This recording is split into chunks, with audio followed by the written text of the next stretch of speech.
Jay Jacobs today. Hey guys, it's me, Liz Josefsberg here. I'm so excited to see you all kind of piling in at this moment. I love to give everybody just a minute or two to kind of get on in the room. So Jay and I are coming at you from New Jersey. Yep. Separate, but together. We are coming at you, right? We didn't know this. Jay and I met. Jay, actually, you read my book. You read Target 100 and reached out, and it turned out that we actually live in each other's backyard.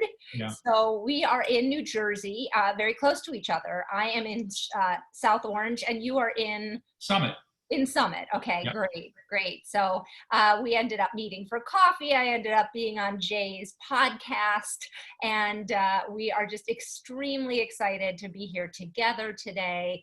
Even though we're apart, we have a kinship that started pretty much immediately. I wanted to have Jay on today because this is a really, really difficult time for all of us, I think, with everything that we're going through. We are here today to hopefully bring you some joy, to lighten your spirits, to give you hope, and to tell you that we care about you and your health, and we want you to really focus on yourself while you're listening to us, because we're here today to give you tips, to give you tricks to take forward into the rest of this pandemic and beyond. Jay is close to my heart because he is one of the few people in the weight loss biz, if you will, that has lost many times lost weight, lost it 9 years ago and has kept it off. So he and I have both kept our weight off about 9-10 years now. So I'm going to give Jay a chance to kind of introduce himself. I know you all know who he is. Biggest Loser, Final Four contestant, loved by all. But I did want him to get a chance to, chime in, tell us a little bit about himself for anyone who doesn't know how amazing this man is. So welcome, Jay. Thank you, Liz. I'm really excited to do this because you and I get a chance to talk to lots of people that are like ourselves, lay people that have been challenged with their weight. And I think what I really love about being able to spend the time with you today and sharing what we're going to do together is the fact that even though we have different backgrounds, when I read your book, I couldn't get over how much you and I are on the same exact page. We might call some things a little bit different, but the things that you've been sharing with people from every kind of walk of life, men, women, children, everybody, we're on the same page. And so what I really want to be able to support people around today is share with them what I've learned previous to Biggest Loser, what I learned during Biggest Loser, and quite frankly, like what you shared, it's been almost 9 years since our finale. Yes. And I know a lot, you and I talked about this before. I think that in the future, I think we should probably do, a lot of people ask about like what goes on in Biggest Loser, what's behind the scenes, all of that. And I think that there's a whole world of things that we can share with people. And I think that's for a future episode. But for today, like what you said, I think what's most important is what are people doing today in one of the most strangest times for all of us. And as we know, any of us have been challenged with our weight, when we're stressed, I know myself, I know yourself, we have been stress eaters, emotional eaters. Yeah. And so we've got literally the walls closing around us. Yes. And I think that what's great is you and I have had enough experience. We've had successes, we've had challenges, we've dealt with all kinds of things. I think what we're going to be able to share with people today are what I would call the simplest things to do, because I think if there's one thing that I learned from Biggest Loser, was that all of the things that were going to really make a difference in my life during the show and after the show were, quite frankly, simple. They weren't complicated. And I think, like I know you've had it happen, or when people sit down and you and I are talking to people, they're like, what do I do? What do I eat? It's all the what do we's do. Yes. And quite frankly, what I know for myself, and it's this whole place, it's the thinking behind that. So I have some little slides that when I speak, every once in a while, I'll pop something up and just share with you. And I want to go to the most basic parts.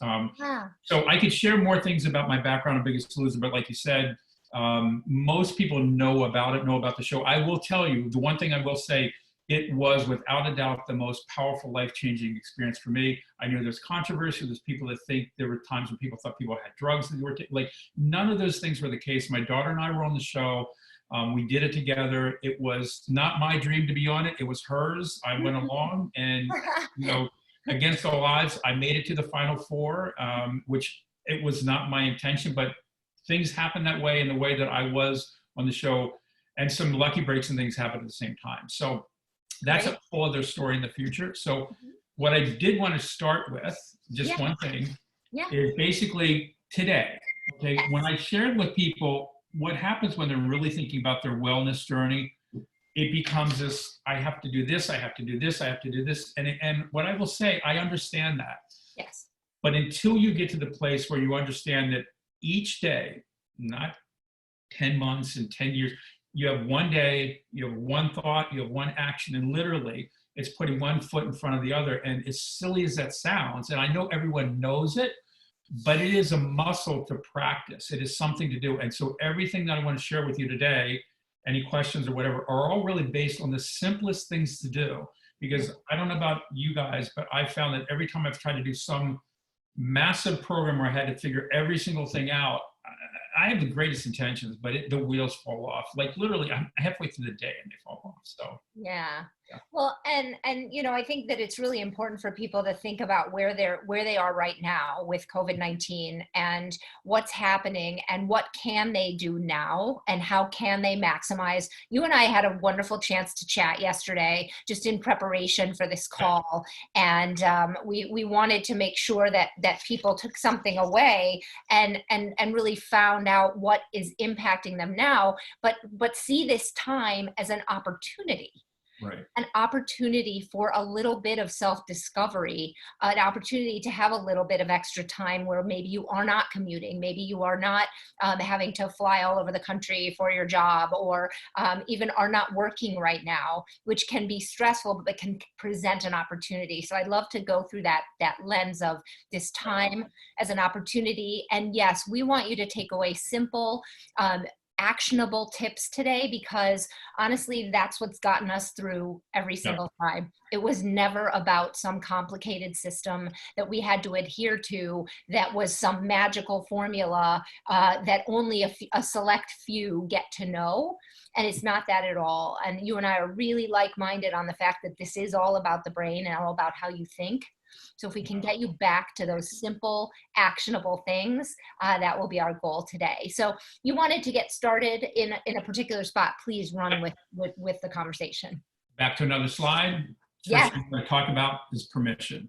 Without a doubt, this is probably one of the simplest and most challenging things for people to do, especially right now, is to give yourself permission to not be perfect, to be actually in a place where you're looking at where you're at, you are not masking things or pretending like it isn't stressful. This is a stressful time, and you and I have talked about this before, Liz. Whoever you have, whether it's somebody in your home or it's somebody like we're doing today, the biggest thing you can do is get in a conversation with someone other than yourself, and to be able to have a conversation and express those particular feelings. Because I know for myself, being a stress eater, an emotional eater, and the other part was, which you don't have to be overweight to be this, but I was a secret eater. And I think it's important to really to make sure that people understand that, because I've met secret eaters that you would never think they had a quote unquote weight challenge. I didn't get to 400, my top weight was 435 pounds. I didn't get to 435 pounds by not being a secret eater. For me, I was a secret eater. I felt uncomfortable in eating in front of other people because I was very overweight, but I didn't want you to think I was overweight. It's kind of strange, but in my mind was like, if you didn't see me eating those kinds of foods, then you would think in the old days, it would be like, well, you must have a really bad metabolism or whatever. Yeah. It's shrouded in shame, right? Oh, yeah. It was always a shame thing. And what I learned was, by outing it and sharing it and being truthful with myself and with others, and I am not perfect. It's not like it just snaps and goes away. But what I am is I'm able to be open and honest and share that. And by releasing that and sharing it, it no longer has the same power over me. So back to the word permission. When I talk about permission, I'm talking about giving yourself permission to express feelings, emotions, not to wallow in things and woe is me and like, I can't do it. And you go into a kind of a Debbie Downer mode. I don't mean that, but I mean really being clear and learning what are your challenges. Every one of us has certain things are the triggers, certain things that emotionally we have a tough time with. Whatever that is, you need to find someone else that you can partner with. I will tell you, I've not met many people that have ever been successful in making a change in their weight, well-being, shape, size, health, whatever you want to call it, however you want to call well-being, with doing it on their own. I've never seen that really work well. Almost every single person I've ever worked with, been around, that's been successful, that I've been inspired by, they were willing to give themselves permission to open their mouth and to share with other people what was going on in their life. So I would say permission is critical, the very first step to do, and the very first thing that's going to make a difference in your life. Well, I love that too. It's really interesting, Jay. I have been doing a series of webcasts with a series of different professionals from anywhere from financial, wellness to talking to you today, to talking to a therapist and a yoga specialist. And it's so odd. Every single conversation has had the word permission in it. Interesting. Even the yoga, this woman who's like a deep therapy yoga, amazing woman, she said, give yourself permission to begin again. Interesting. At any moment. Permission. Permission is such a strong and powerful word. And I love the way you're using it here, which is having that permission to speak up and open your mouth and discover who you are, not you in some magical diet time warp of I'm just going to eat what someone tells me to do. No, I'm going to give myself permission to find out what's right for me. Who am I in this?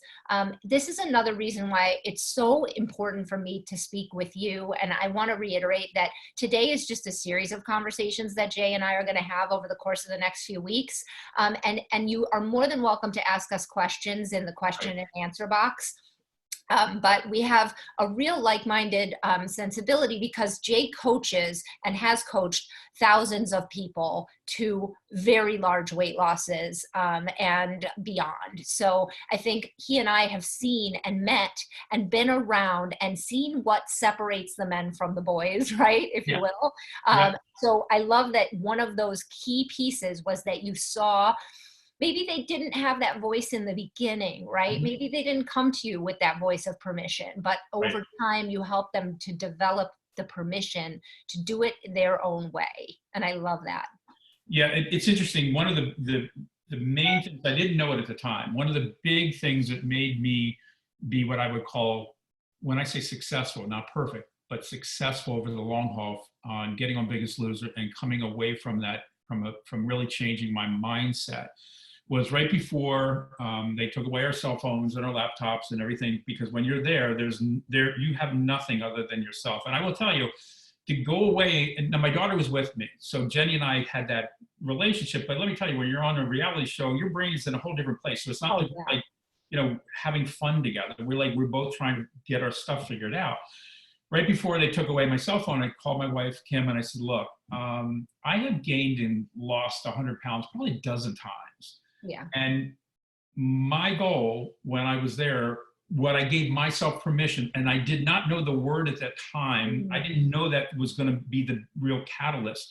I gave myself permission to become a blank slate. I allowed myself to say, my entire life, I've known what hasn't worked. And I've told the stories of what hasn't worked. I've talked about all the things that I should have done or could have done, or things that I didn't, or diets that I was on, or exercise, every single thing you can think of. I was in the stage of my life where everything I knew that I believed in didn't work. And I knew if I kept doing that, I would come back. In a controlled environment, you can lose weight. On Biggest Loser, in a controlled environment, when you don't have any other distractions and you're eating the best food, you got trainers and you have no job, you don't have anything else to do. Anyone can lose weight in a controlled environment. What I knew was when I came home, I was going right back to the same environment that I was in before. So the only thing that was going to make a change was how I thought about that and what I started to exercise those muscles. So I started to give myself permission to every day practice and think differently. And that's why when I started with the thing one day at a time, it's a muscle. It's a mental muscle that takes time. And one of the things that you also said when I'm working with people, I will share things with them in the beginning, and probably it's even happening today. There's things that I'm sharing with people today that they're like, yeah, I've heard that, and yeah, I get that, but what do I eat? I mean, they're still in the what do I eat mode, okay? Totally. And what happens is over time, when I've had a chance to be with people, 2 months or 3 months later, they're like, I know you said this, this, and this, and I heard it, but I didn't get it. But now I get it. And then they'll say to me, you changed my life. I'm like, nope, I didn't change it. No. I didn't do anything. You did. The only thing that happened, you finally gave yourself permission to actually listen to what you know in your heart is true. And when you do that, then what ends up happening is you make that transformation, and you will never be perfect. You're going to mainline. Like Kim and I used to sit together at times when we were in the old days, like eating like crazy people and emotionally eating. And we'd have Chips Ahoy, and I do a line of Chips Ahoy, and Kim would do a line of Chips Ahoy.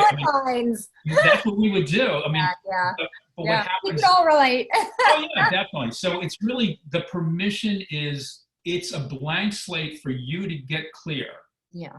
About whatever it is you've been doing up to this particular point. I'm so moved by that, because so much of what I'm coaching is so very similar to you. And I'm laughing because I do a course, and I had found this little mini Etch-a-Sketch. I don't know if you remember Etch-a-Sketch from back in the day. I find these at this 99-cent store. And when you talk about a blank slate, I've been trying to express it. I think yours is much better than mine. But I was like, how about if every day you wake up and whatever is on that, whatever's in your head, let's love that.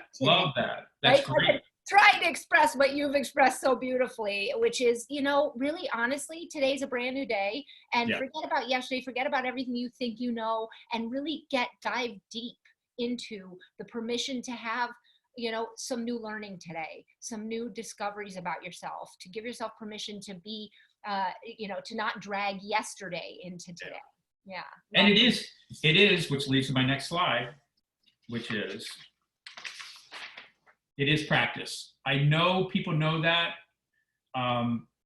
Every single person that I know that has had a challenge with whatever, wanting to exercise, move a little bit more, lose some weight, maintenance. We'll get into that today too, because I think it's critical. It's a practice. It is without a doubt. I don't care. The best athletes in the world, they don't always have a great day. They don't always stay on track. They don't. The difference is they do have support teams and people around them to make sure that they keeps them moving forward when their head goes a little bit screwy or whatever, which is part of the reason why I said in the beginning with permission, you need other people other than yourself to be able to be there so that you can open your mouth and share where you're having a challenging day to move on. Because if you stay to yourself, it won't work. But it is a practice. Every single day it is a practice. And back to permission, there are certain days it's like, you know what? A brownie's a great thing to have. There's nothing wrong with a brownie or a cocktail or having carbs or having whatever. I've never met someone, unless you have a really, I'll tell you, years ago I was a smoker, a long time ago. So I don't really, I think if I could smoke one cigarette a day, I might do it, maybe, but I know I don't. It's like, there's certain things that really you need to just kind of stop. But in the world of food, we know we're all going to eat. And I do think that unfortunately sometimes, I know it can be challenged because people say, but we have to eat all the time, and that's my issue. I get that, but that's the same thing that happened with me until I became a blank slate. I use that script as my excuse. And so that's where you have to find a new script in terms of like, where am I willing to do some things? A gentleman that I've been working with has done really, really well. He's lost about 75 pounds. His Friday nights is pizza night. And I don't tell him not to have pizza. In fact, we have conversations like, William, where are you having pizza this Friday? Like, I want to hear about this pizza. Yeah, I want to know. I want to know about it. I want you to slow down. That pizza. Yeah, definitely. That's the thing. So it's not about not doing things. It's about practicing the things that you are absolutely passionate about, that you really want, and slowing down and savoring it. Because you know, Liz, as well as I do, when we're stress eating, emotionally eating, it's like we're mainlining something, and we didn't even enjoy it. you know. No, and I always give people this other perspective too, is like, you're doing something smart, right? Every action has a positive intention. Every single thing we do, we don't try to hurt ourselves. So stop blaming yourself and beating yourself up. There is a Right. physiological response to those foods. There is a serotonin release from high salt, high fat, high sugar foods. So Right. yes, understanding them as almost like a cigarette or like a drug, Right. and being very conscious when you allow them in, when you bring them into your home. Like, I don't bring a lot of this stuff in my house because I'm not like some magical weight loss fairy who can Yeah. wake up in the morning. It's like, oh, cookies don't bother me. No, they do. So I don't bring a lot of stuff in the house, especially now with the stress that we're under. Again, you and I are not magical weight loss gurus. We're just using some of the strong skills and practices that Right. we've learned over time. I still eat cookies. I still get my favorite cupcakes, but if Yeah. I'm gonna get them, I get them out of the house. I don't bring any home. I've got all of these kind of lines in the sand Yeah. of things that I can't do them and not understand what the outcome is, because I understand what the outcome is. I'm not a bad person. Right. I just have been down the road so many times, like you with the cigarette, right? You're not a bad person. We didn't kill anybody. Right. Like, we ate an extra cookie, and moving on, giving yourself permission to move on, permission to not beat yourself up, and go back to, okay, what, just like I love the word practice, because it's like yoga, right? You never get mad at somebody who says, I have a yoga practice, and you understand that that means they're trying to get better at yoga. Yeah. You don't feel like, really? Well, think about it this way, Liz. Even beyond a yoga instructor, what does a doctor have?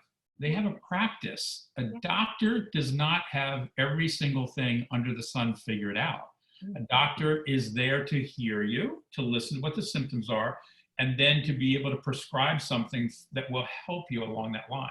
So that's one of the things that I think, where practice, a lot of times people, they don't really respect the power of that. That is not easy to do because we want to be perfect. That's why people start on a Monday and they do all those kinds of things. There is no magical day. Nope. There's no magical time. There's there's one day, there's one thought, there's one action, there's one meal. That's all there is. Yeah. That was like a very specific question that I got when we reached out to some of my followers to say, what would you like to ask Jay? What would you like to hear? And that was one of the key questions that came up, is like, hey, I have this, and I'll call it a habit or whatever you want, Right. like this thinking, I'm going to start again on Monday, right? This kind of thing. And they wanted you to address that. I think you are addressing it right now, this idea of there isn't really. There isn't, and there isn't. And yet I would also say, if that's something that's important to you and you don't want to let go at this point in time, like a muscle, Mhm. I'm not going to make you wrong. The point is, you'll make yourself wrong. We all do that. We're all really good at making ourselves wrong. And I think I've said this to you before. I do work with both men and women, but I work a lot with women. And I think that one of the things that I've learned, especially for women, is they have a hard time owning their success. They will be successful and they won't own it. And I have to literally remind them, what they will say, what they didn't, they will start their conversation with everything that didn't happen, everything they didn't do. And yet then there's all these other things that were really good. And so literally I listen and I stop them and say, I get it, I understand. Let's just try to shift that a little bit the other way. And so let's talk about what you did really do, because what happens over time, they catch themselves. And what's really great is a few weeks later, a month later, they will come in with a big smile on their face. They'll start to talk to me and they're like, I was getting ready to tell you this, I didn't, I get it. That it's so important, because I think it's just because women are such nurturers and caregivers and they're always giving of themselves to other people all the time. I can't tell you, it's shocking to me. It doesn't matter where they are. I have people that are very athletic, people that do all kinds of things that I can support them around. Same thing, they'll tell me what they did wrong. It's like, okay, we're gonna change the rules. You can tell me what you did wrong, but the rule is to start with what you did well, what worked for you. And what I find is when you start from that place, back to permission, You give yourself permission. What did I do today? Maybe today, let's say somebody's listening today and they already started today and they already said, I'm starting next Monday because I was eating 2 bagels and like down the whole thing. And they're figured already, I've lost everything today. Give yourself permission to exercise the muscle that you didn't eat 6 bagels. Like you have to find a way to stop that. So I think that's really important. And again, you and I are like sort of speaking the same language, and I always call it sort of almost gratitude. If gratitude will shift any single thought. So I say thoughts have a dark and a light side, and you can choose to see the dark side, or you can choose to practice trying to see the light side. And that is exactly right. I had 2 bagels. I'm grateful I didn't go for the 3rd. And gratitude, again, releases serotonin and allows us to see that there is another way to skin a cat. And I love the way that you called it a script. You called it a script. And you talk very much about having a blank slate. I talk a lot about the fact that 80% of the thoughts we've had already. Oh, yeah. Yeah. And that if you have heard yourself say the same thing to yourself repetitively, it is just a thought. It is a repetitive thought. The brain is a repetitive machine that is broken. And you need to be able to identify that you repeatedly like to go to this particular thought in a particular situation and say, it's just a thought. Doesn't mean I couldn't eat a healthy dinner tonight. Just I don't have to like throw myself on the rocks. How about if I skin this cat another way, erase that thought and say, hey, this is just a script that I've written. And I don't think I want to go from this script anymore. I'd like to write a new one and see how that feels. I would like to, on that note, I would like to start to open a conversation around maintenance, because I'm sure it happens for you all the time. I know it happens for me all the time. People usually come to me and they want to lose weight. Most people start with, they want to lose weight. You would think that being somebody who was on a reality show where it's called The Biggest Loser, and literally we lived and died each week by the scale, literally the scale. Totally. It was terrifying every time you stepped on that scale, because you didn't know if you were going to be whisked off and go home. It was just, once you were there, you didn't want to have to leave. You wanted to be able to stay. It was life and death for someone. Yeah, it really was. So when I talk to people about what they say they want to do, I get in a conversation to try to find out what it is they love, what they really enjoy. Because when people think of losing weight, in my world, there's nothing fun about the idea of losing weight, which is one of the reasons, unfortunately, for a lot of people that are contestants on Biggest Loser.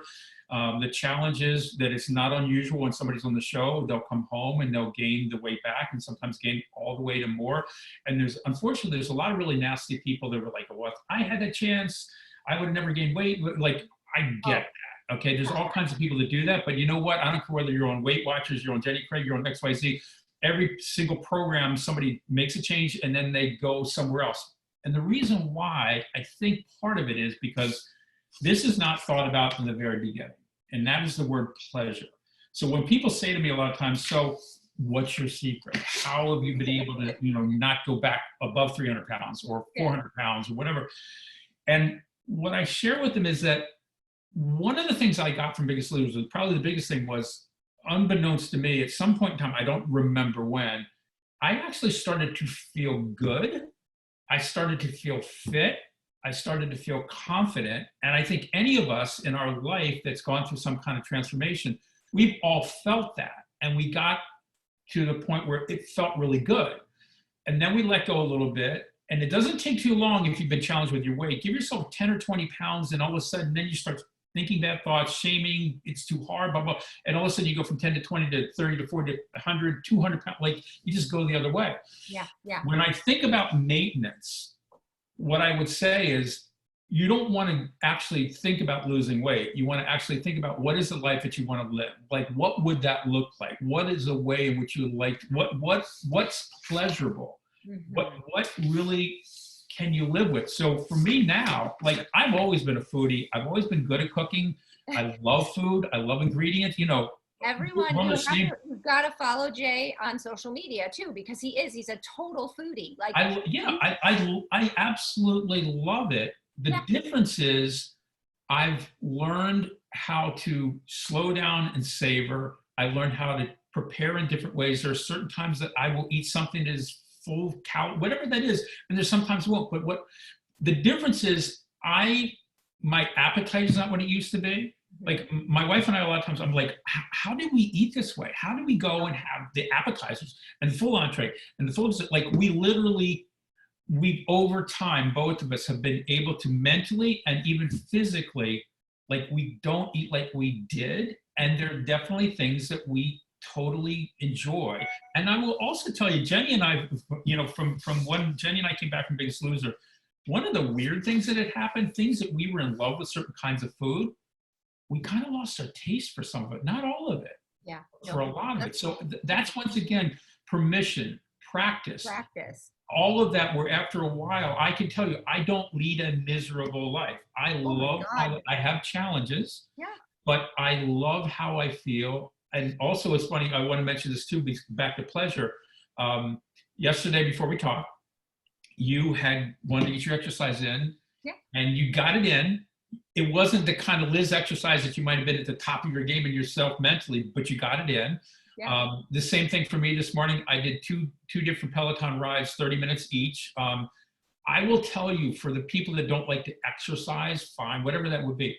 I found for myself the pleasure of moving before I start my day, the cascading ripple effect that happens for me making better choices throughout the day makes such a difference. And I find, even if I walk out the door and go around the block, I've got a better shot at the rest of the day going better. So if you get up and do nothing and say, I can't because I have a job, well, I don't care what it is, circle your friggin' coffee table. You need to do something to have a sense of like some level of made a motion in a direction that's serving me versus slaying me. Yes. Oh, right. It's so funny because I was just talking, I did another webinar for a company that I've consulted for years, which is a numberless scale called the Shape scale. Yep. And it's so interesting because they've done some pilots and we've done some research, and literally you just step on this little thing on the floor. You never see a number. You can see some feedback on an app if you want to.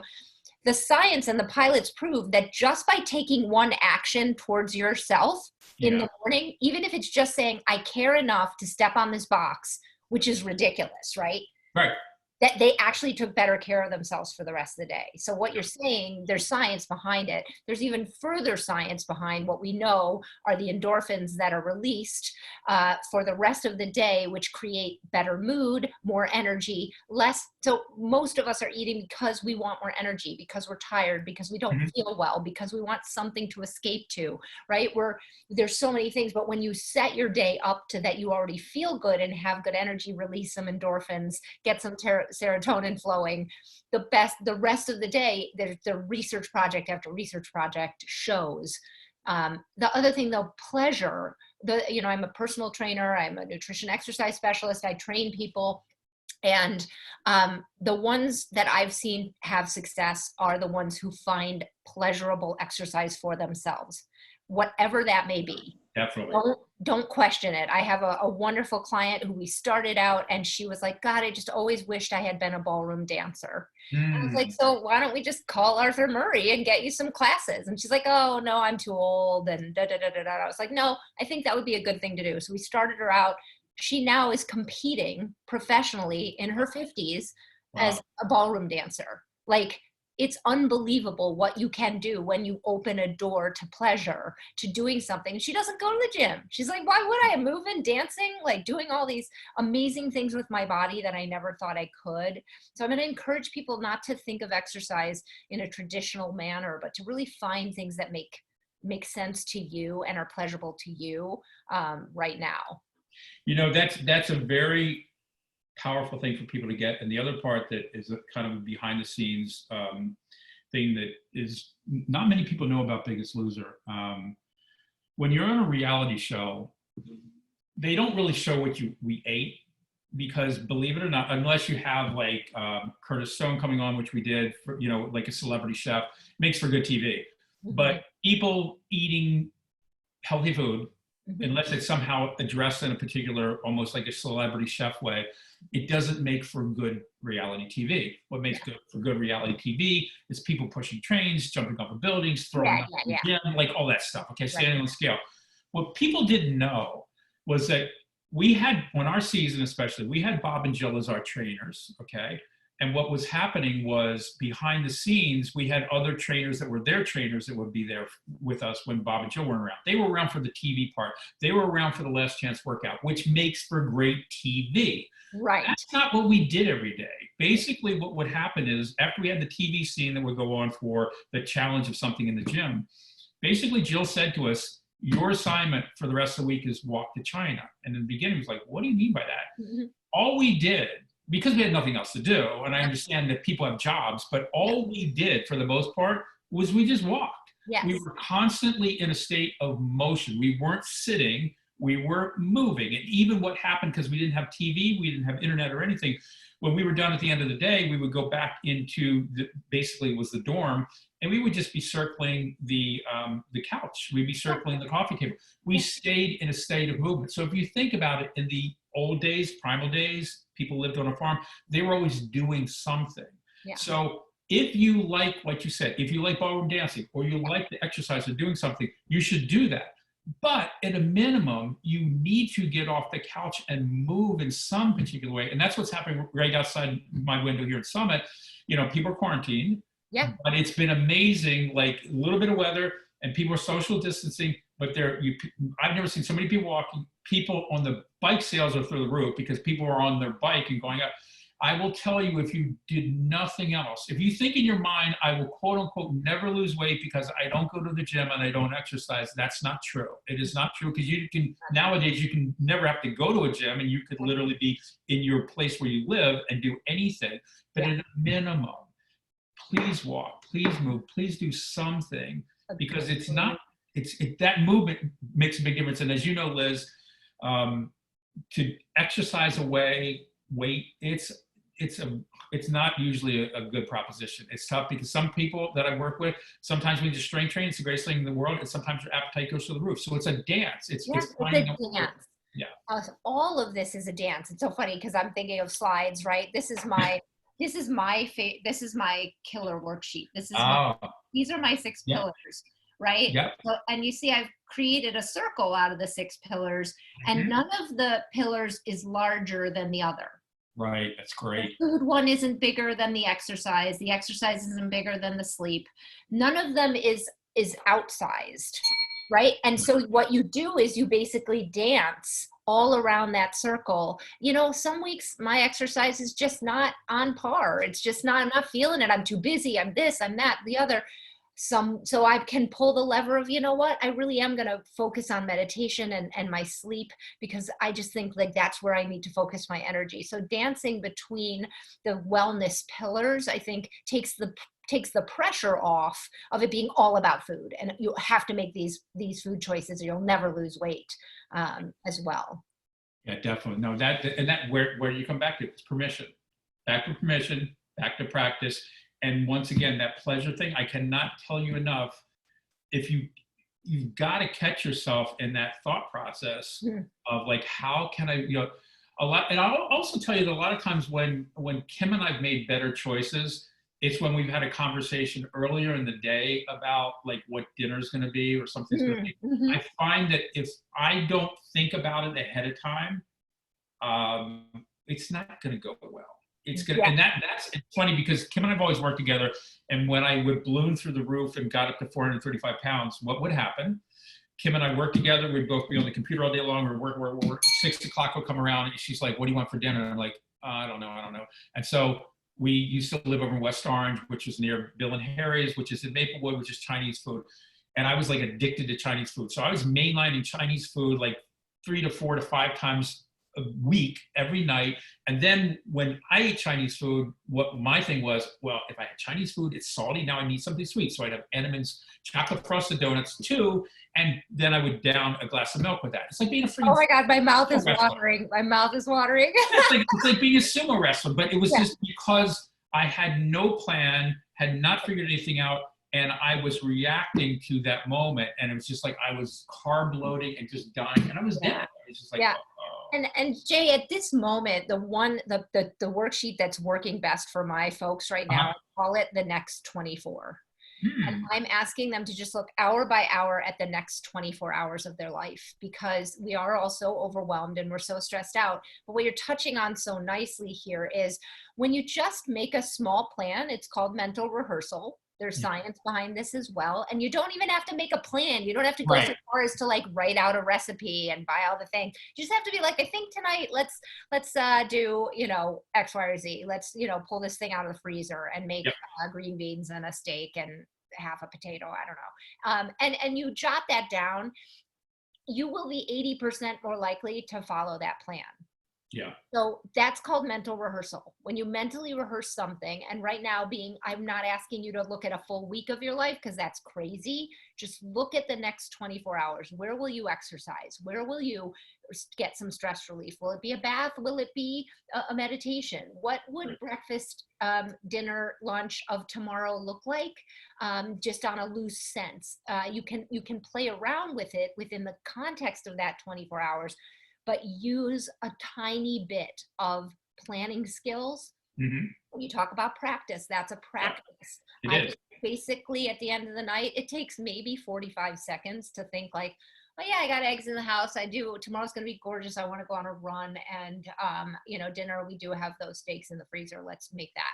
And I just feel organized and like on top of my life. Things may come in and it may not go perfectly, but who wants anybody to be perfect anyway? But if you hit 80% of that, you're going to lose weight over time. Definitely. The 80-20 rule is critical. I think and that was another thing I did learn from Jo, was that she always was talking to us about 80-20, no matter what had gone on. I do think one of the funniest things, we went over her house one time, we had a break and we were at her house, and I thought it was so funny. Here's Jo, who's supposed to be this trainer, and there was a big half-eaten box of pizza. They had pizza that night, It's like, oh yeah, she's a real person, I think the other part another thing I learned from Jo that I would say to people all the time and to remember is she would always tell us, do not surrender your power to anyone or anything. And I think that's a very strong thing to think about. And what that really means is that, there isn't a person, it isn't you, Liz, it isn't me, it isn't Weight Watchers, it isn't anything.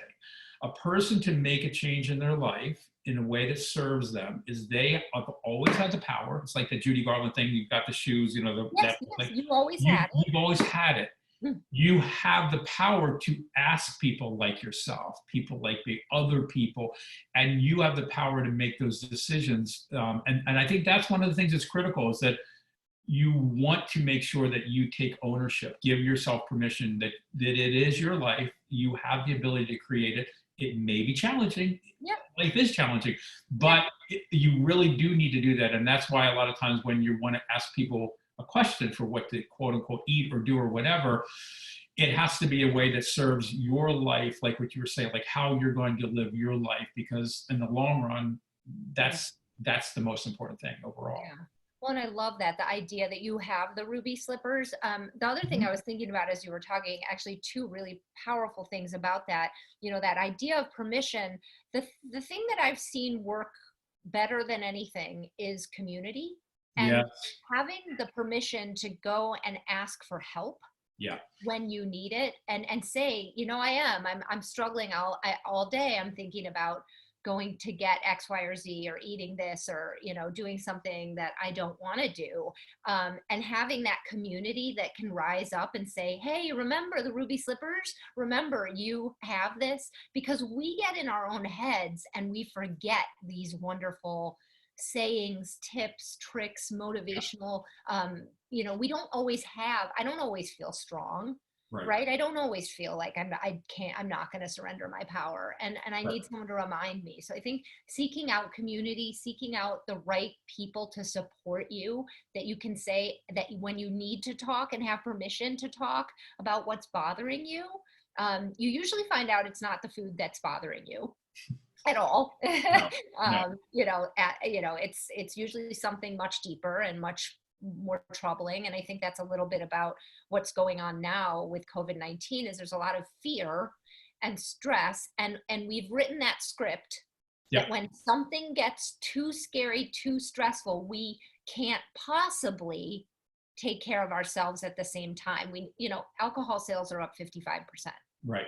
Like that says exactly what this country has learned about how we take care of ourselves in a crisis. Mm-hmm. And the thing that's terrifying for me and why I want so badly for us to be sharing all this is, the top indicator of trouble with COVID-19 is obesity. Yeah. And so when we say that this is an opportunity, many people are home and have more time to think about this and to address this and to become study and practice of this right now. So I want to inspire people to think of this in a new way and make it fun and positive. Like you and I are living our best lives. Like I am eating meals I love. I am not tortured. I am not hating anything about. In fact, I'm just so happy that I've arrived here and I want to bring as many people along as I can to this other place. So I think really taking some time to say, all right, today, I'm going to look at the next 24 hours and I am going to plan some meals that I love. I know that that's the question that people come up with of like, what should I eat? And I'm always like, wait, if you've done one diet, that you should have some lean protein and some vegetables. Like you don't need me to tell you that. Well, and the other part of that is that all that information exists everywhere. We've experienced at some point in time. It all exists. I'll give you for instance, I never, ever, ever liked vegetables for the most part, ever. What happened for me, because I had plenty of time, one of the things I did on Biggest Loser is because I like to cook. I had plenty of times in my hand to cook. So I experiment a lot. I don't know why, but that was where I discovered roasting vegetables. So I'm like obsessed with roasting vegetables because I hated broccoli, I hated cauliflower, I hated like all kinds of any of that stuff. But what I found was I was able to experiment and have some fun with and to really create all new dishes. So it's one of those things now more than ever, back to the pleasure part. There are certain foods that we like. There's certain textures and tastes and things, and there's plenty of alternatives. You have to figure out what could that be for you? What is the kind of thing that you want, that crunch, or you want that savory, whatever. But you will have to be the person to at least step up and try some stuff. And I think that's one of the things where I know you share that with people as well. Back the idea of the 24 hours, even if you like one recipe during the week, I don't care what, just something that you can try to experiment with or have some fun with, because if you don't have an arsenal of things, it's going to make a difference. And the other part that I did learn from a nutritionist, which made a lot of sense that I'd never heard it before, the same way you hear a trainer say, don't use the same muscle group all the time, because basically it's a conditioning response and you're not going to really make a change if you don't stress that muscle in a particular way. I learned, and I have the same thing, I have to challenge myself with it, we pretty much habitually eat the same kinds of foods almost the same time of day. Yeah. What they know nutritionally is that metabolically, same response happens to your body. So if your body's used to eating the same kinds of foods all the time, it will not metabolically be as challenged to burn things in a little bit different way. So once again, if you're looking at 24 hours or even a week, you can start to look from a blank slate and start to craft things that you would like to try and do. And it's going to take a little bit of thought, but it's like an exercise, and you'll exercise that muscle, and you will actually enjoy it and savor it. But that last minute not thinking about it, it's the place we go and we just don't make as good a choices when we at least plan some of those things out ahead of time. I had a couple questions just pop up on the chat of like, what is the 80-20 rule? For me, it's the, basically, giving yourself what I always say is a B. Get a B. I love that. Get a B. I don't need an A from you today. Yeah. You should have some, little bit of something in your day, right? I have a little dark chocolate almost every day, right? So give yourself a B. Don't be perfect, but, really work at trying to get 80% of your day really, really well done. How about you? Is that your definition? Yeah, it's really the 80-20 comes into the place of like with the one person I work with, William. I mean, his 20% in theory is what I would call It's your treats. See, language is important to me too. Yes. I do not use words like struggle. I'm not, this is not to knock other people's words. This is my words. I have words that I find that are disempowering. The word struggle doesn't work for me. I'm actually not a big hope person. I don't do a lot of hope things. I mean, for me, so here's the thing. I'm not judging your words. Yeah. Don't judge my words, but Yeah, find out the words yes, find out the words that support you, don't support you. So my daughter and I did a video a couple years ago, and it was what she wanted to call was cheats versus treats. We had this conversation. She started talking about she was going to have a cheat day. I'm like, Jennifer, like, we know we don't do the cheat day. The cheat day is what we lived our life before, was cheating all the time, just trying to get away with something. I said, it's a treat. We were in New York. We had gone to a place that she wanted to try, this place that had these amazing donuts. I said, Jennifer, it's a treat. We're not going to cheat. We're friggin' videoing this thing. How are we cheating? We're showing everybody. So it's important that what to me, the 80% is whatever your plan is, that you know that is probably the more things that serve you in being healthier. You want to live about 80% of the time. Maybe it's walking, maybe it's eating a certain way, whatever. The 20% is that wiggle room, like you said, maybe it's you know what, maybe I should have done something, but I'm watching Netflix now, or I'm not going to go work out the same way, or I want the donut today, but I'm going to get the donut, or I'm going to get 2 donuts. I'm not getting a dozen Krispy Kremes, because I've done that too. We're eating a dozen Krispy Kremes. Kim's done that too. Like, we've all done that. I've never eaten more than a dozen at once, but I've done a dozen at once. Yeah. But it's the 20% is the treat place. It's the place that you save and you savor. Sometimes what Kim and I will do is, like, if we want to have a hamburger and French fries, and in Summit, there's a place called Roots that has amazing hamburgers and French fries. It's a date night. We go there, we split the hamburger, we split the French fries, not because we're trying to save calories. It's because we know if we go there, we're going to have the experience, we're going to enjoy it, and we're going to savor it. And when we get done, we will have had the hamburger and French fries, and we won't be like, oh my God, why did I eat the whole hamburger and French fries? Because that's what will happen. How many times have you gone to a meal and you're like, that was really great, but I'm so stuffed. So that's where that 20%, is find those things that you want, that you know you're going to love. It's like, I love that drink, or I love that meal, but it's not where you were like crazy and you went nuts, Yeah. So as we have just a couple of minutes left, okay, I wanted to kind of cover our polling. It looks like the things that the question was, what shifts have you recently made that you want to take into your post-pandemic life?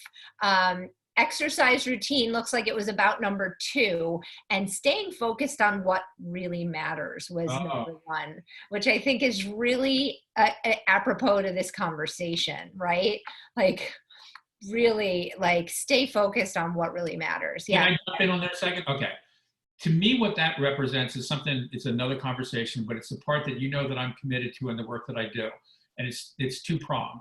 I have always believed if I could work for myself and work with others to create a life that they love and to live it well, that is the ideal space to be within. So that's back to you using the word like a dance. Living a life that you love is really, it's a career, or it's something that you do that you wanted to write a book, you wanted to start a business, you wanted to be a singer, you wanted to be a chef. I don't know what that is, but it's so important. And especially during this time when more of us have more time on our hands than not, even though it's stressful, there is a quiet place that you can go and start to craft and start to cobble together maybe that idea or thought that you might want. And back to your thing with community, I can tell you, I've been helping a lot more people who wanted to write a book or start a business or whatever, where they're in this little place right now that's like, they see an opportunity for something to happen. So that's one part of it. The other part of it is, because I've been on both sides of it, you don't want to go too crazy either way. You want to take care of yourself. So that thing that you're creating, that you're loving, you're also having the energy and the vitality and your vibrancy to really enjoy that. So I love the idea of being able to create a life you love and living it well. That's kind of where, back to a blank slate, you write the script, you create that. And to what you said, Liz, you find others and you find community so that it actually happens. Because quite frankly, I know if I leave it to myself, I may have the best of intentions, but I don't get it done. I need Yeah. others to Yeah, support we me. need that accountability. Yeah. I had a question earlier this week when we reached out, asking about, you've lost a lot of weight, Yep. asking about what does happen with the loose skin for the people that who've lost a lot of weight, and is there, what is your thought about it? What is your experience? Well, two things. First of all, I think I joke with you. Like, I love losing weight, and then I get the turkey neck, and it's like I'll live with the turkey neck. I'll I take will. the turkey neck. Yes, I will tell you that the younger that you get, whatever your desired weight is, the better off you are with the loose fit. Because what happens is, for me, being 435 pounds, being like a balloon, and I'm 62 years young. The longer that you do that, it's like elasticity, and it goes back. So I have not had skin removal surgery, and it is on my bucket list. It's something that I want to be able to do because it's something that I know will make a difference. I just haven't gotten around to doing it. But I will also tell you that if you want to do that, you better make sure that your head's in the right space, because the other thing that happens, I do know people have had it done and had the surgery, and then it's like being a snowman because they do certain things and then all of a sudden you gain the weight back. It's like, Yeah. So I think that part of it is that there are a lot of things that you can look into that are medically sound and things you can do, but like anything else in life, you need to see how that fits into everything. But I will tell you that the main thing is getting clear on your health and your vitality and being in a place that you are pretty comfortable that this isn't a yo-yo thing.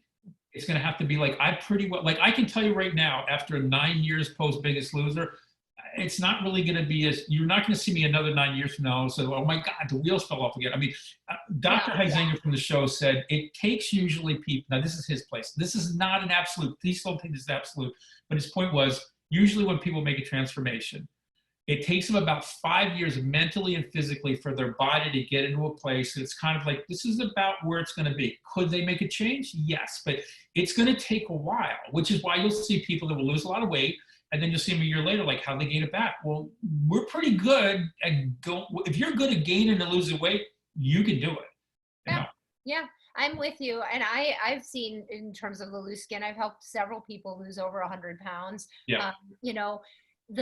Honestly, the slower that they do it, the better it is. Yep. The body seems to really take to that transformation much better. So there's my vote for the slower weight loss, to be honest, to letting the body's natural elasticity take hold. Also, again, back to like the pillars, when you think through all of these pillars, something like sleep being highly underrated is where the body detoxes and recovers. Sleep is that magical place where, the body settles into that. And I'm in total agreement with you. For all this transformation that we make, I'm 9 years having this weight off, and it doesn't mean I have my weight off perfectly all the time. I tell my clients all the time, I show them my weigh-ins, and I'm like, see, look, over Christmas I went up. I show them literally how I'm losing, what it looks like. I know you do the same thing, because I don't want anyone to be under this crazy guise that I'm like some perfect person who doesn't have my own little moments where I back off from my favorite weight, but that's fine too. But just going back and saying, okay, we're not going to be perfect. We do need time to settle into this new identity as somebody who doesn't have a 65-pound weight issue. I understand that I can cap myself around 5-10 pounds pretty easily. I'm always watching. I have the skills. I have the practice in place. That's a very different place to be. And it took me a good long time. So I'm always coaching people to take their time with this journey, enjoy it, have pleasure, like you said, in learn and blank out that slate with anything that's not helpful to you, right? One other thing I think we will probably have to do in a future episode is you brought up something else. One of the big challenges that I found for people that came back from Biggest Loser was people think you're a celebrity because you're on a TV show. You're not. You're on a TV show, okay? And so there's a lot of people that love to see you and all that kind of stuff because it's fun to see people that are on TV. We just are kind of that way. What happens, though, is after a while that wears off for the person that was on the show and also for the family. And what I will tell you is that I've learned, and I'm sure you, because you work with a lot of people, one of the big things that's not really talked about enough and really communicated, back to having conversations, is how what you do when you're making a change in your life is affecting your partner, your spouse, your kids, your friend. There's a lot that's not said. There's the same thing that's said for when people start gaining weight and you're like, oh my God, like what are they doing? And nobody's going to talk. It's like literally the elephant in the room. I don't mean that derogatory. It's mean like it is that no one wants to talk about it. It's like, did you see what's happening? They're gaining this way. What's happening? No, don't talk about it. The same thing happens the other way. Somebody goes and they start losing weight. It's like, oh, they're judging me. We go out to, I don't want to go to dinner with them because I know when they're out to dinner, they're eating what they're eating, but they're looking what I'm.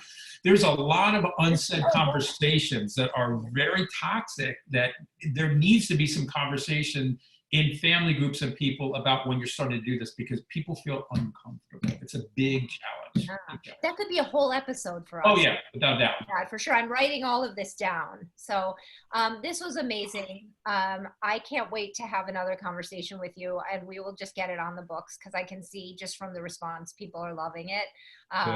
And I thank you so much for your time today and for all of your generosity.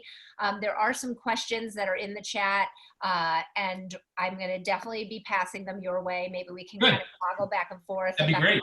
You know, getting answers to anyone who we didn't get a direct answer to. We will be following up, guys, and expect more conversations with Jay Jacobs because he is truly one of the great mentors in a space where there are just very few of us who can speak to what it feels like to carry that weight and then to keep it off. So thank you for your time. Thank you, Liz. Appreciate it. Thank you, everybody, for being here.